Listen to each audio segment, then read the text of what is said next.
Ladies and gentlemen, today we're going big because we've got ourselves an RTX 4080 Super and we're going to be putting ourselves together this luxurious gaming PC rig that just oozes, well, hopefully nothing. I've had a PC leak water before, and let me tell you, it's not fun. A gaming PC that oozes RGB. And as always, we're going to show you exactly how to put this thing together. We'll walk you through all of the parts that were featured, and we'll tell you things we like about it, and maybe some things that can be improved. And then, of course, at the end, show you those all-important gameplay benchmark numbers, so you can see exactly how well this thing performs. All that's left to say is an absolute massive thank you to Gigabyte for proudly sponsoring this video, and that I'm too hot. Oh no, this t-shirt is too old. Hold on, let me go change. This is exactly why I put washing load on before starting this video, as now I look like a Max Verstappen fan.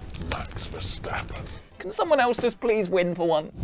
Enough time wasting though, let's actually get our build started. And as I say, we're going to go through all of the components as we actually construct our rig. But the first thing I want to do is to make ourselves some space and talk about the platform that we're going to be using. And it's fair to say we do a lot of Ryzen builds on the channel. I think if you're going for like pure gaming performance, then obviously the Ryzen 7 7800X3D is pretty much the standout choice. But there are plenty of people that either want to go for Intel or do want to have a lot more cores and just have a lot more flexibility when it comes to what you can use your rig for. That's exactly why we're going for 14th gen Intel this time. This is the 14700K. This has got loads of cores. Granted, a lot of them are efficiency, but it doesn't really matter if you're going to use your PC for productivity or you just want a PC that's going to last a long time. And then you have those all-important 8 performance cores that are going to be fantastic for gaming and will trade blows with AMD. The motherboard that we're using is from Gigabyte. This is the Z790 Aorus Elite X Wi-Fi 7. Not the most catchy name in the world, but obviously the main thing with this is that it does support Wi-Fi 7, which is going to be fantastic for networking speeds and future broadband. But then also this is one of the newer boards,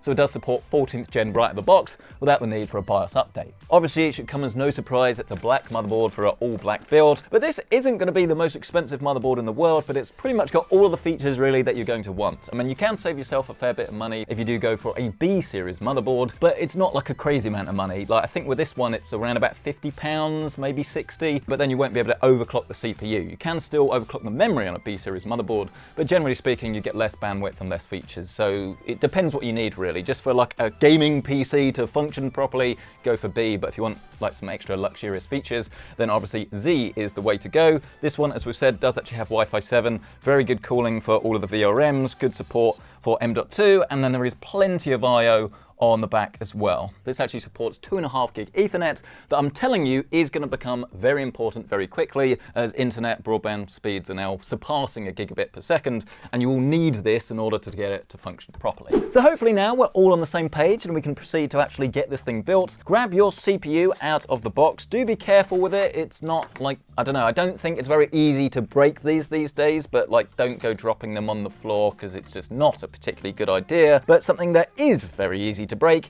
is the motherboard socket, which is this thing here, because all of these little pins need to line up with these connections on the back of the CPU, and if anything isn't touching, it can mean that your whole board and your whole system won't work properly. So once you've opened it up, do drop this down very carefully into place. You want to make sure that you've got this little gold arrow that is lining up with this little white arrow on the motherboard. If you're using a 7000 series Ryzen CPU or the latest Intel ones, then the text is facing downwards.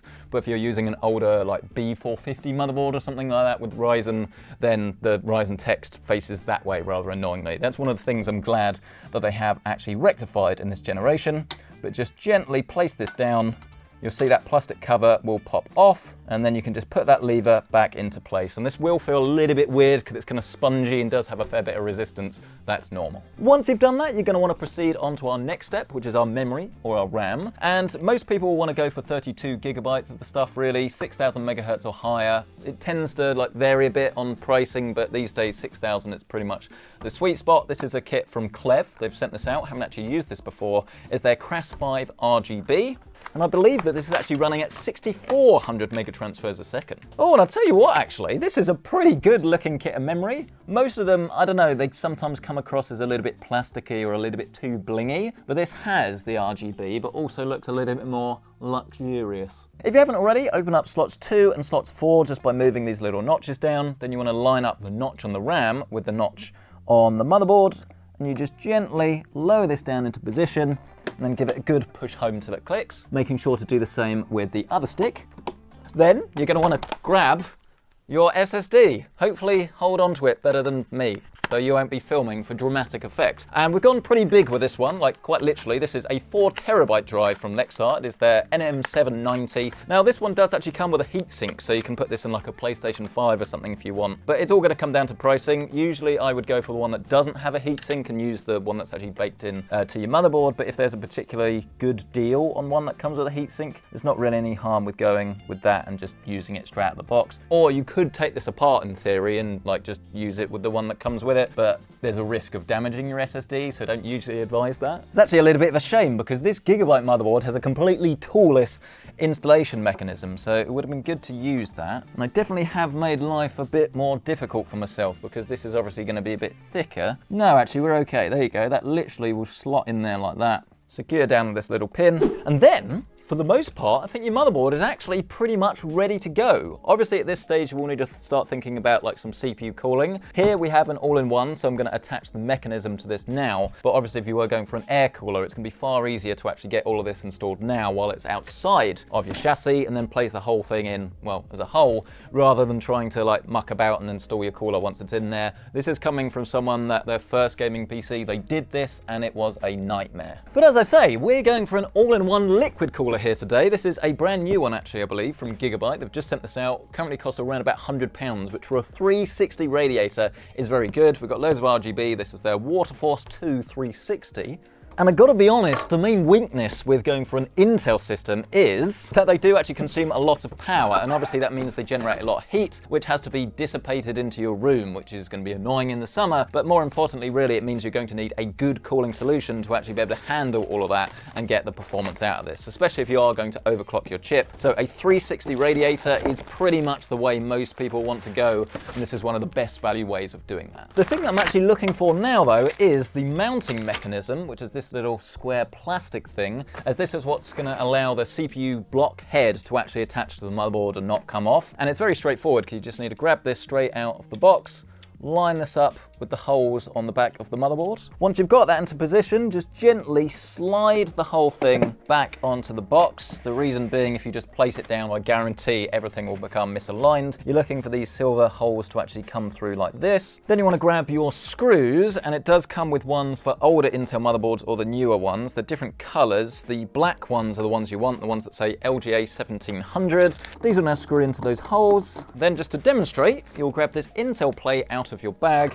You grab your cooler pump head, you will slide this place on, then once this is actually inside the motherboard, you will just line this pump head up with those screws and then fit that down. But as I say, that was just a dry run, guys, because there's no point doing any of that until we've got our chassis set up and ready to go. And this is a brand new one, actually, from Be Quiet. I've had it a couple of months, and since they've actually brought out a white color as well. This is the Dark Base 701, and pretty much Be Quiet is the brand. If you want like a really high quality case, maybe I suppose Lee & Lee as well, you know you've got to get it out of the box. I've not really come across a stinker from Be Quiet before, but some of their cases, let's be honest, are a little bit boring. But I think this is the most interesting one that they've got on sale at the moment. But just like all of the others, this does seem to be a very well-built chassis. Nice, thick, tempered glass there, a lot thicker than you'll find on some other chassis. This is a pretty big case as well, actually, so if you do want to go for like extreme cooling options, I think it actually comes with 140 fans as standard.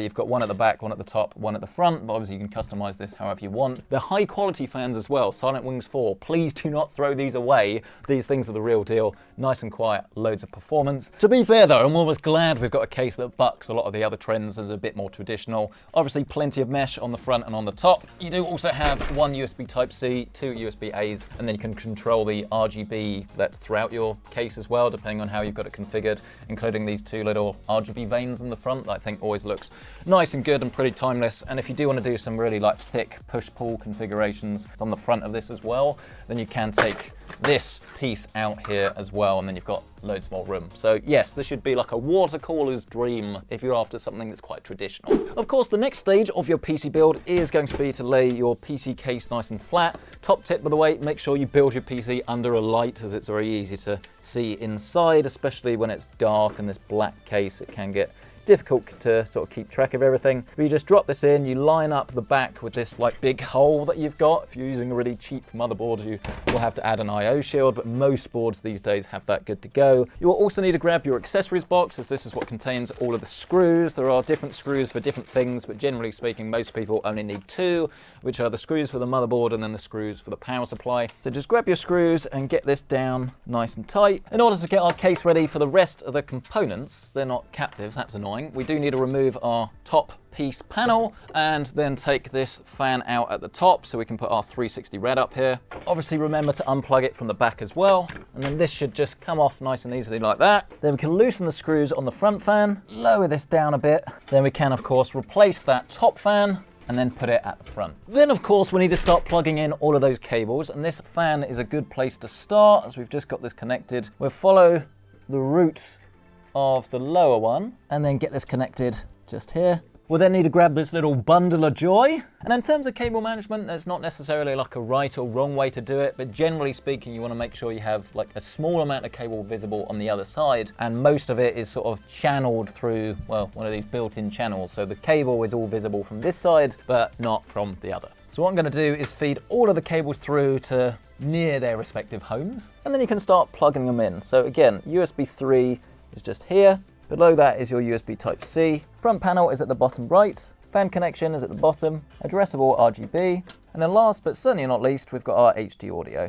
Once you've done that, it's then time for what everyone knows is my favorite bit. The radiator. And I'm hoping that it should be pretty straightforward on this, because you do have this little rail mount that requires two screws to come out. Then the whole thing slides out before going on top of your radiator. So this should make it nice and straightforward. But one of the things that always catches me and plenty of people out is that you'll do this, you'll get it inside and you'll realize that fan cables or fans are like the wrong way. So the best way to go about this is to do yourself like a little test fit first, just so you can make sure everything is going to work the way that you want it to. Then you can grab your mount and place this on top, just like this. This then screws into the radiator. Hey Google, remind me at 2 o'clock to take the washing out. Don't put that in the video, Carl. Now this next bit I think is actually going to be pretty interesting, because this uses an interlocking, it's hard to say for some reason, interlocking fan connection system. There you go. So it means that you're not going to have all of these wires hanging about. It should, in theory, just require one. I mean, they do not need to put plastic on literally everything they do, they? Come on. Oh, they're on the labels and everything.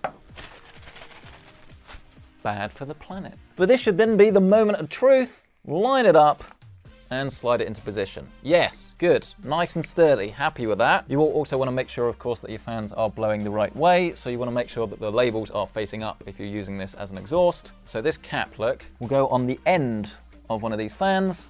Labels facing up. This can go underneath your radiator before flipping over, and you then know everything is in the right position. Right, enough talk. Is this gonna work? Have I done this properly? Fans are going the right way, cables are coming out. Is this gonna slide in nice and easily? It looks like it. I love radiators.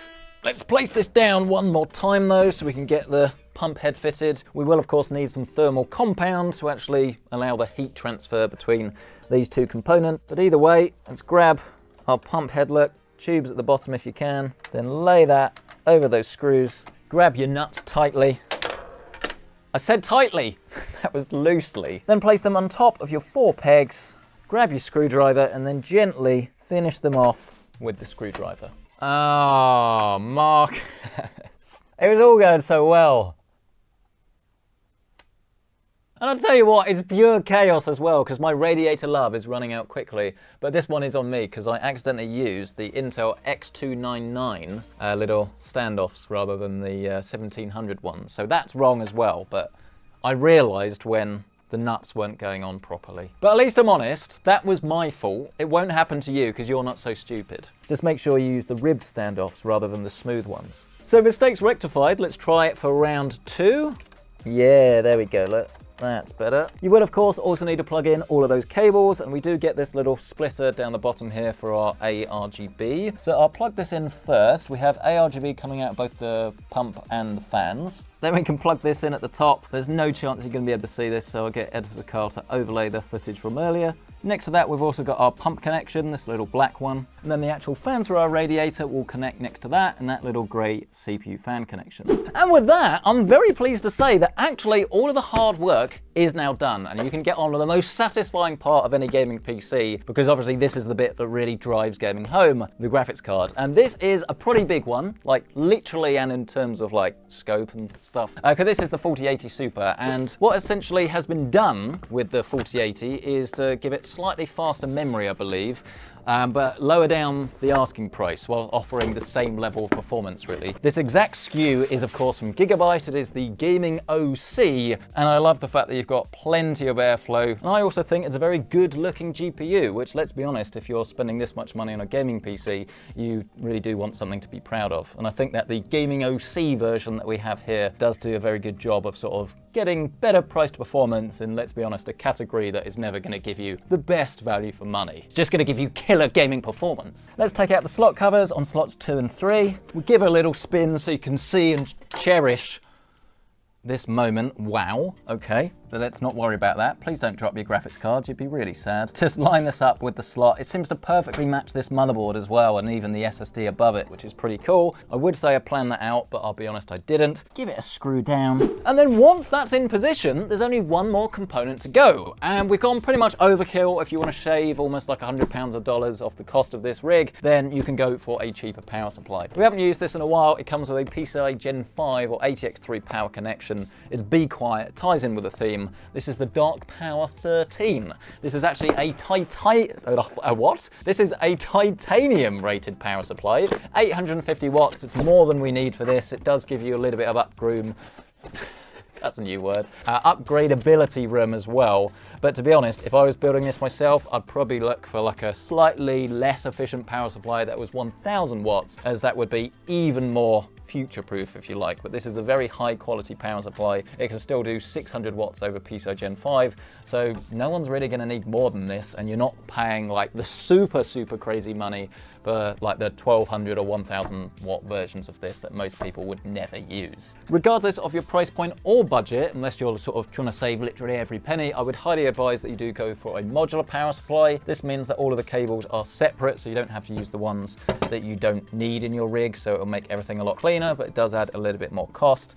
You just need to plug everything that you're going to need into the back of your power supply. Once you've got your trailing mess, you then just need to remove this little bracket on the back of the chassis. Then with the fans facing downwards, grab that same plate and then screw that on the back. Then, a little bit annoying, but just trail all of these cables through the back. I still think this is easier than the alternative, to be fair, and then screw it back down. Oh, and I'm excited because this really should be the last thing that we need to do. Just plug in all of those cables, but pretty much the same as we did before. Just find the respective homes for each of the cables. I'm not a massive fan of this cable management on the case, I've got to be honest. Like, it does actually function, it's just quite different. And when you've got bulky cables like this, I mean, is that going to fit? Just about. I wouldn't call that optimal. Not forgetting, of course, to plug in that single SATA connection for the hub. So last things last then, just grab your power connections, and I have made a bit of a boo-boo here because I should have actually plugged in these CPU connections before I put this radiator there. But it's almost as if Be Quiet have thought about this, because of course we have this radiator bracket, so we can just pull out the radiator a little bit just to give ourselves some more room. Yeah, there we go. That is clever case design, actually. Then we can plug our 8 pins in at the top. Then you've got your big ATX connection. And then actually last, but certainly not least, we have that 600 watt cable connection for our GPU. Push it in till it's nice and tight, and then tidy up the cable without putting too much tension on it. And then that, ladies and gentlemen, is now a much heavier gaming PC that is pretty much ready to go. And I will say that I think it's pretty good looking in its raw state. Obviously, once you've got it turned on and all of the panels back on, it will look better. In terms of cable management, I mean, it's a mixed bag. I think it's just because I build so many PCs that have like normal cable management, this one's a bit different. As you can see, there aren't actually many like easy channels for these CPU cables, but you can sort of tuck them through these plates and things here. So I like that they've tried to be a bit different, but I do think Be Quiet could do better here. This central channel is good, but other than giving you some like fabric cable ties, they've not really done that much more. So it's fine, you'll make do with it, it's just, yeah. But as I say, once you've got all of your side panels back on, I think you're really gonna like the look of this. That's the top. Yeah, there we go, look at that. It's a lean, mean, fat PC gaming machine. Of course, our build is pretty much useless though if it doesn't work, so let's grab ourselves a monitor, that all-important PC-centric mouse mat. Grab yours today for good luck with the link down below. Once they're gone, they're gone. And then of course, a keyboard and a mouse. Moment of truth time then. Is this gonna work? Yes? We've got fans spinning. The ones at the front are not though. Come on. We've spent so long building it. Please. Yes! I was getting worried then. I was like, oh, is it the RAM? Is it the memory? Is it some sort of overclock? But no, it's all good. We're here. And we've got this new look BIOS actually on this board, which is pretty cool. This is going to be a good way to check that everything has been detected by default.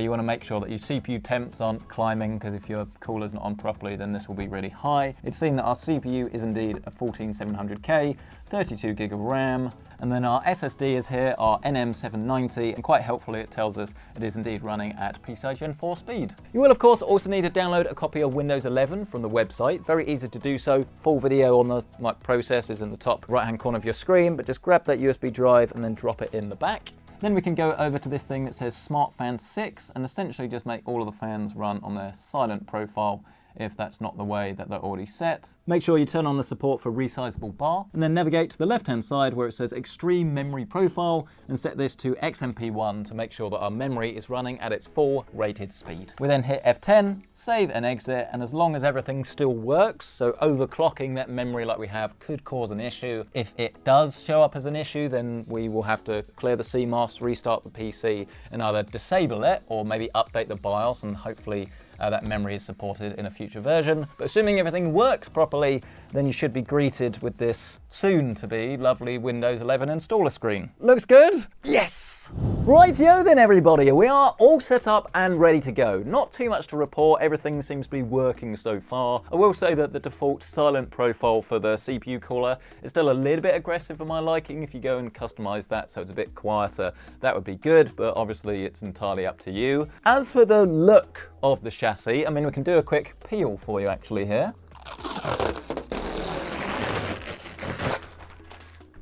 Yeah, 5.5 out of 10. I would say that this is definitely a more classic look. Not everyone's going to like that. If you want something a bit more modern, check out the new Fantex NV5, NV7, something like that. But if you do like this design, I don't really think you can fault it. I mean, the theming we've got going on here pretty much works perfectly. There's plenty of RGB, but it's still a bit subtle, so it's not going to take over your whole rig. The whole black design here works, and having a graphics card that's actually pretty big is not a necessity, but it's definitely advised, shall we say, if you do want to sort of fill this out, because I think if you had a smaller GPU, then this probably would look a little bit weird because you'd have so much empty space. But I like that we've populated it. I think it looks good. But let's get on with the games. And kicking us off, we have everybody's favourite, some Call of Duty Warzone. And so far, this seems to be working properly. The last rig we did had some weird stutter. I did ask you guys in the comments about it, and you said to try preloading the textures again and seeing if that fixed it. Good idea. I will do that next time. But this is set to the extreme preset, so the highest quality we can get. We've got DLSS set to quality, and this is running at 4K resolution. So this is a classic example of a time you wouldn't necessarily want to run a game at 4K, but you've got a PC that can do it with ease. As we're currently getting around about 140 frames a second or so, which means you can pretty much have your cake and eat it. And I wouldn't necessarily advise these settings, but if you're like, I don't know, like a sniper or something, and you're maybe not struggling to see into the distance, but obviously you want to see as well as possible, then I could see why you might want to have this level of fidelity. But if it was me playing with this monitor, I would not actually turn it down to 1440p, I would just turn down the DLSS. So we change this from quality to performance, and then what you're going to get is a better looking image than 1440p,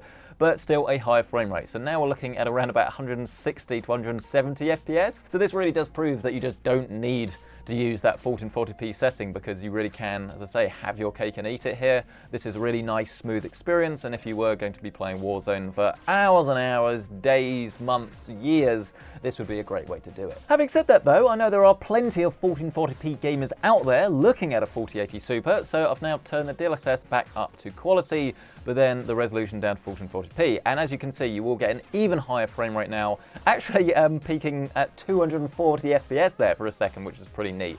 But yeah, well over 200 frames a second. So if you do have a 1440p 240Hz display, you're going to absolutely love this PC. And because we've got this running at 1440p, this is actually going to be a good test for bottlenecking when it comes to the CPU.